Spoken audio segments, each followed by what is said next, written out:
பண்ணாரி அம்மன் வேளாண்மை நிலையம் ஈரோடு மாவட்டம் பவானி வட்டம் ஒரிச்சேரி கிளையின் சார்பாகவும் தொழில் ஆர்கானிக் விவசாயம் என்கின்ற யூடியூப் சேனல் சார்பாகவும் அனைத்து விவசாயிகளுக்கும் வணக்கத்தை தெரிவித்துக் கொள்கிறேன். என்னுடைய பெயர் செந்தில்குமார். என்னுடைய அலைபேசி 9566835595.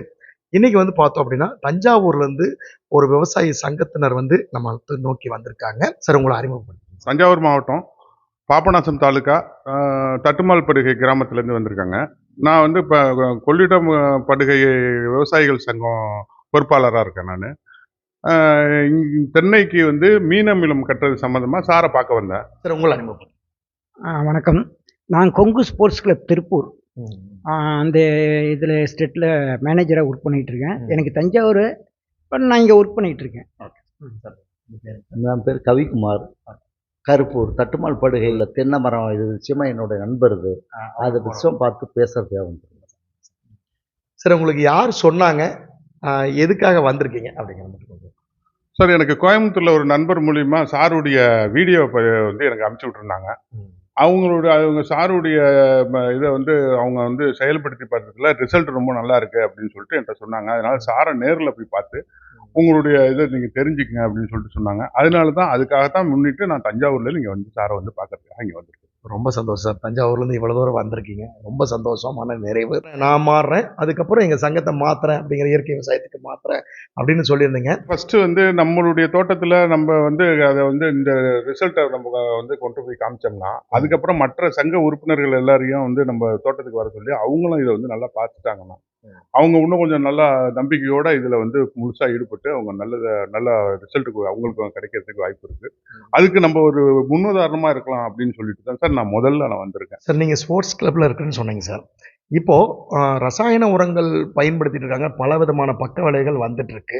இப்போ இயற்கைக்கு மாறுறாங்க, நிறைய செலவுகள் அதில் அதிகமாக இருக்குது அப்படிங்கிற காரணத்துக்காக மாறுறாங்களா, இல்லை நம்மளுக்கு உடல் ஆரோக்கியத்துக்காக மாறுறாங்களா? இந்த ரெண்டு விதத்தில் ஏதாவது? உடல் ஆரோக்கியத்துக்காகத்தான் மாறுறாங்க. அதுக்கானே எவ்வளோ வேணாலும் செலவு பண்ணுறதுக்கு தயாராக இருக்காங்க. இப்போ எக்ஸாம்பிள் பார்த்தீங்கன்னா, நாங்களே கொங்கு ஸ்போர்ட்ஸ் கிளப்லேயே இந்த மேங்கோ சீசனில் நம்ம ஆர்கானிக் மேங்கோ நாங்கள் சேல்ஸ் பண்ணுறோம். திருச்சியிலேருந்து வரவழைச்சு per kilo 5 kilo 10 kilo box தான். 5 கிலோ பாக்ஸ் 1000 ரூபாய். 5 கிலோ 10 கிலோ பாக்ஸ் 2000 ரூபாய். ரெண்டே இதுதான், ஓப்பனிங்லாம் பண்ண மாட்டோம், பாக்ஸில் இருக்கும். 5 கிலோ 10 கிலோ. ஒரு நாளைக்கு பார்த்தீங்கன்னா நாங்கள் 2 லட்சத்துலேருந்து 5 லட்சம் ரூபாய்க்கு எங்கள் இந்த ஸ்போர்ட்ஸ் கிளப்புக்கு வர விஐபிஸ் மட்டும் சேல்ஸ் பண்ணுறோம். இது கடையெல்லாம் போடுறது கிடையாது எங்கள் எஸ்டேட்டில். ஆர்கானிக்கு அப்படிங்கிறத இப்போ எல்லாரும் எவ்வளோ வேணாலும் செலவு பண்ணுறதுக்கு மக்கள் தயாராக இருக்காங்க. அவங்களுக்கு இந்த பணம் பொருட்டு இல்லை, அந்த அளவுக்கு தெளிவாக வந்திருக்காங்க. இப்போ மாறிக்கிட்டு இருக்காங்க, நல்ல வேகமாக மாறிக்கிட்டு இருக்காங்க. என்னுடைய நண்பருக்கு அவங்க நண்பர் சொல்லியிருக்காங்க கோயம்புத்தூர்லேருந்து. அதோட நாங்களும் விவசாயம் பண்ணிக்கிட்டு இருக்கோம். அது நாங்கள் கொஞ்சம் சின்ன லெவலில் செஞ்சுக்கிட்டு இருக்கிறது. அப்படி வர்றப்ப இதை டைரெக்டாகவே பார்த்து, இதில் ரொம்ப இன்ட்ரெஸ்ட் உள்ள ஒரு நண்பர் அதை டைரெக்டாக பார்த்து இது எந்த அளவுக்கு இதாக இருக்குன்னு சொல்லி நம்ம செய்கிறத பார்த்தா மற்றவங்களும் இந்த மாதிரி மாறி வருவாங்க. ஆமாம், நம்ம செய்யணும் சார். நம்ம ஒரு ரிசல்ட் காட்டினா தான் இயற்கையாக நம்ம செயல்பாடாக காட்டுறப்ப, ப்ராக்டிக்கலாக காட்டுறப்ப அதை உடனே அவங்க இது பண்ணுவாங்க. இப்போ ஒரு இதே இருக்குன்னா இதில் இப்போ இதோட விளைச்சல் இப்படி இருக்குது அப்படின்னா அது எப்படி என்னன்னு கேட்குறப்ப, அப்போ இந்த மாதிரி ஒரு செய்திகளை சொல்கிறப்ப அது டெவலப் பண்ணிட்டு வரும். சுருக்கமாகவே இப்போ நீங்கள் பார்க்க போனாக்க எல்லாமே இயற்கை இதைத்தானே மாறி வந்துக்கிட்டு அதுதானே ப்ளஸ்ஸுங்கிற மாதிரி இது வரைக்கும் பேச்சிலே செயல்பாட்டிலே வந்துகிட்டு இருக்கு. நடைமுறை அப்படிதான் வரும், வர ஆரம்பிச்சுட்டாங்க சார். நிறைய உங்களை மாதிரி பிரச்சனைகள் இந்த மாதிரி எல்லாம் வர ஆரம்பிச்சுட்டாங்க. சார், செலவுகள் தென்னைக்கு எவ்வளவு சார்? அதிகமா பண்ணீங்களா இல்லை இப்போ எப்படி இருக்கு செலவு? அதாவது சார், இப்போ ரசாயனத்துல ரசாயனத்துல பண்ணும் போது என்ன ஆயிடுச்சு சார், ஒரு ஸ்டேஜுக்கு அப்புறம் அதோட ஈல்டு இன்க்ரீஸ் ஆகல.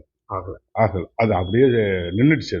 அதுக்கப்புறம் என்ன ஆயிடுச்சுன்னு கேட்டீங்கன்னா, இப்போ தென்னையில செலவுகள் அதிகரிச்சுட்டு போகுது. என்ன மாதிரி செலவுகள்னா, அந்த தேங்காய் இப்போ பறிக்கிறதுக்கு ஒரு மரம் அது ஏறி இறங்குனோம்னாக்கா அதுக்கு 30 ரூபா இன்னைக்கு கொடுக்குற மாதிரி. அப்புறம் கீழே விழுந்த காயை பொறுக்கி முட்டடிச்சு கொண்டு போகுது. அதுக்கப்புறம் அது விற்கும் போது லாப காயின்னு சொல்லிட்டு வியாபாரிகள்கிட்ட அவங்கள்ட்ட கொடுக்க முடியும். இது எல்லாத்தையும் நீங்கள் செலவினங்கள்லாம் கணக்கு போட்டு பார்த்தீங்கன்னா, இந்த மாதிரி ஒரு முறையில் நம்ம போகும்போது நமக்கு நிச்சயமாக மிச்சப்படுறதுக்கு வாய்ப்பு. இப்போ நம்ம ஈல்டை அதிகரிக்கணும், அதே நேரத்தில் செலவை குறைக்கணும். இதுதான் சார், இதுதான் நம்மளுடைய, இதை நோக்கி தான் நம்மளுடைய பயணம் பயணம் போகும். கண்டிப்பா கண்டிப்பா அந்த பயணம் வெற்றி அடையணும் சார். கண்டிப்பா வந்து எக்காரணத்தை கொண்டு உங்களுக்கு வந்து செலவுகள் அதிகரிக்காத இயற்கைக்கு வரும்போது செலவுகள் குறைய செய்யும். அதே சமயத்துல விளைச்சலும் அதிகரிக்கும், மண் வளமும் பாதிக்கப்படாது. அதே மக்களும் எந்த விதத்திலையும் பாதிக்கப்பட மாட்டாங்க. மூழ்காமல் முத்தில்லை, வெட்டாமல் தங்கமில்லை, தட்டாமல் உதவியில்லை. தட்டுங்கள் விவசாயிகளை, உங்களுக்காக எப்போதும் உதவ காத்திருக்கிறது பண்ணாரி அம்மன் வேளாண்மை நிலையம், ஒரு செருக்கிளை. மாறுவோம், மாற்றுவோம் இயற்கைக்கு. நன்றி.